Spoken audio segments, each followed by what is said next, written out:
RCF. Aujourd'hui, on s'intéresse à une dynamique locale qui rassemble de plus en plus de jeunes actifs à Épernay, l'aumônerie, étudiants et jeunes pros. Un espace de rencontre, de réflexion, parfois de prière, mais surtout un lieu où se construit une vraie communauté. Pour en parler, Julie, membre du bureau de l'aumônerie, qui œuvre au quotidien avec son équipe pour faire vivre ces rendez-vous. Avec elle, on va découvrir ce qui se cache derrière ces temps d'échange, ce qui motive les jeunes pros à s'y retrouver et surtout ce qui se prépare pour les prochains mois. Julie, bonjour. Bonjour. Merci d'être avec nous. Julie, pouvez-vous dans un premier temps nous présenter l'aumônerie d'Épernay ? Bien sûr. Alors moi, je suis trésorière de l'aumônerie d'Épernay, qui s'appelle les Sparnassins. Et donc le but de cette aumônerie, c'est de se retrouver entre jeunes, à peu près tous les mois, et de parler d'un thème différent. Ça peut être un thème qui est vraiment lié, on va dire, à la liturgie, mais c'est aussi parfois des thèmes qui sont un peu plus contemporains et qu'on puisse, en fait, en tant que chrétien, comprendre quelle est la position de l'Église sur ce thème et en parler entre nous. Ça peut même parfois donner lieu à des débats. Et donc, vous êtes combien de jeunes réunis tous les mois, tous les trimestres, toutes les semaines ? Donc, on se réunit une fois par mois. Oui. Et en général, on est une dizaine de personnes qui viennent. Une dizaine de personnes, donc, tous les mois, qui se trouvent au même endroit ou vous changez de lieu dans l'espace missionnaire du vignoble ? Alors, on se retrouve toujours au même endroit, au presbytère d'Épernay. Voilà, ce qui est assez pratique puisque la plupart des jeunes viennent aussi des villages alentours, donc au moins Épernay est un peu le point central. Le point central, voilà, de l'espace missionnaire. Alors pour vous, vous le disiez, vous êtes trésorière. Quel est votre rôle concrètement quand on est trésorier de cette structure ? Ça permet de faire des petites sorties en équipe durant l'année ? Oui, c'est ça. Donc tout au long de l'année, on organise des lavages de voitures, mais aussi des ventes de gâteaux, dans le but de financer nos différents pèlerinages, notamment le pèlerinage à Lourdes qui se fait chaque année pour ceux qui veulent. Et donc le but, c'est que pour les gens qui veulent partir, ils viennent donc aider pour laver des voitures ou vendre des gâteaux. Et donc moi, on me transmet donc la recette à chaque fois et je la répartis équitablement entre les différents membres qui ont participé. Donc de belles activités que vous faites avec l'ensemble de l'aumônerie pour pouvoir organiser des sorties. Vous le disiez par exemple, des pèlerinages à Lourdes, aussi pourquoi pas des grands événements. On a vécu il y a quelques mois ce rendez-vous à Rome, tout comme les JMJ. Oui, exactement. On a des membres de notre aumônerie qui sont donc partis. Et encore une fois, c'est pareil, l'aumônerie les a aidés à financer leur pèlerinage. Et on a également eu des dons de certains membres de notre église qui ont financé un peu une partie de leur pèlerinage.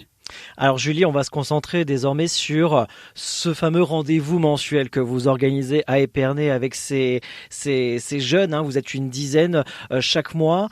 Quel type d'activité ou de rencontres proposez-vous aux étudiants et jeunes pros ? Alors nos rencontres, elles se déroulent à peu près de la même façon à chaque fois. On commence par se retrouver vers 19h45 afin de partager un repas entre nous, de prendre des nouvelles de chacun puisque au fur et à mesure des années, on est devenus tous amis. Ensuite, on organise un topo qui est organisé donc par le père Grégoire en général, mais parfois on organise aussi des topos qu'on appelle participatifs où le but c'est que chacun qui est présent puisse présenter un petit exposé entre guillemets. Par exemple, la dernière fois, on a fait un topo participatif sur les personnages de la Bible. Et donc, chacun s'était vu attribuer un personnage et l'avait présenté pendant 5 minutes à tout le monde. Ensuite, on fait toujours un temps de prière. Et on organise aussi des petites activités un peu plus ludiques, donc notamment des jeux. Donc, par exemple, on fait parfois des petits quiz. Ou une année, notre présidente avait réussi à créer un jeu de société sur le thème de Noël. D'accord. Et on peut le dire d'ailleurs, quand vous parlez de thème de Noël, chaque mois, vous définissez un thème en fonction peut-être d'un extrait de la Bible que vous avez choisi ? Parfois oui, mais c'est vrai qu'on essaie plus de casser l'image d'une aumônerie un peu traditionnelle. D'accord. En essayant vraiment de trouver des thèmes qui sont plus contemporains et qui nous touchent peut-être plus aussi en tant que jeunes. Alors qu'est-ce qui, selon vous, Julie, attire aujourd'hui les étudiants et jeunes pros vers une aumônerie comme la vôtre à Épernay ? Je pense que la première chose qui nous motive, c'est que on rencontre des personnes de nos âges, qui ont la même religion que nous et qui vivent les mêmes choses que nous. Et aussi le fait de parler de choses qui sortent un peu donc des aumôneries traditionnelles. Je pense que ça motive beaucoup d'entre nous et ça permet aussi de se situer un peu dans notre foi et de comprendre aussi l'Église et ses opinions. Alors vous le disiez il y a quelques instants, le père Grégoire Houlon, doyen de l'espace missionnaire du Vignoble, participe à ces rendez-vous mensuels. Il vous arrive de temps en temps, pourquoi pas, d'inviter des entre guillemets des personnes d'extérieur de l'église ou de l'église sparnassienne à votre rencontre, à rencontrer ces jeunes sparnassiens? Oui, on a déjà fait plusieurs rencontres avec les membres de l'aumônerie de Châlons. Et on avait aussi réussi à inviter un prêtre orthodoxe une fois qu'il est venu donc nous parler. On a pu comparer les façons dont on célébrait notre foi et finalement se rendre compte qu'on avait beaucoup de points communs. Alors vous êtes membre de l'aumônerie, trésorière pour la gestion des sorties, des pèlerinages, etc. Est-ce que vous avez un moment fort à partager à nos auditeurs aujourd'hui, un moment fort que vous aimeriez partager? Oui, j'aimerais partager la dernière nuit des églises que nous avons organisée début juillet. L'une des églises qui était très particulière, si je me souviens bien, c'était en mode escape game, si je me trompe pas. Oui, c'est ça. Donc une partie de nos membres, on s'était réunis pour faire un petit escape game dont le thème était que donc il y avait un chantier à l'église et qui avait été saboté. Et le but pour les visiteurs était de trouver qui était le coupable.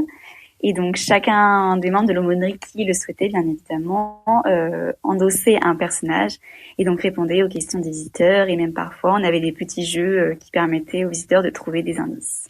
Vous avez eu d'ailleurs l'occasion d'avoir Monseigneur Franck Javary en tant que participant? Oui, il a incarné le rôle de l'évêque qui était vraiment à fond dans son rôle. Donc c'était génial de pouvoir partager cet événement avec lui. Comme quoi, il y a de bons moments à partager ensemble au sein de l'aumônerie d'Épernay. Julie, comment les jeunes pros d'Épernay peuvent-ils vous rejoindre ou participer à vos activités?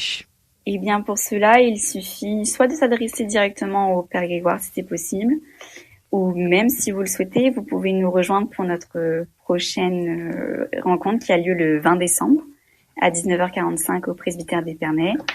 Et après, nous avons également un compte Instagram, les Sparnassins, donc vous pouvez nous contacter directement si vous souhaitez avoir plus d'infos.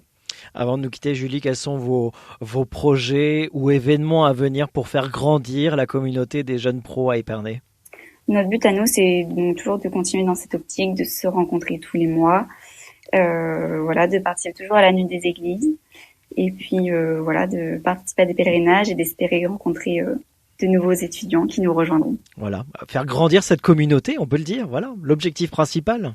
Oui, c'est ça. Eh bien, merci beaucoup, Julie, pour cet éclairage sur l'aumônerie d'Épernay. On retient une communauté vivante, accueillante et portée par l'envie de créer du lien entre jeunes actifs en quête de sens et de fraternité. Et pour celles et ceux qui souhaitent en savoir plus ou pourquoi pas rejoindre l'aumônerie d'Épernay, eh bien n'hésitez pas à les contacter via leurs réseaux sociaux ou directement auprès du Père Grégoire Houlon ou à pousser les portes d'une prochaine rencontre, comme on le disait, donc le 20 décembre prochain. C'est ça. Merci Julie d'avoir été avec nous aujourd'hui sur RCF. Merci de m'avoir accueilli et j'espère rencontrer de nouvelles personnes à notre prochaine rencontre. Avec grand plaisir.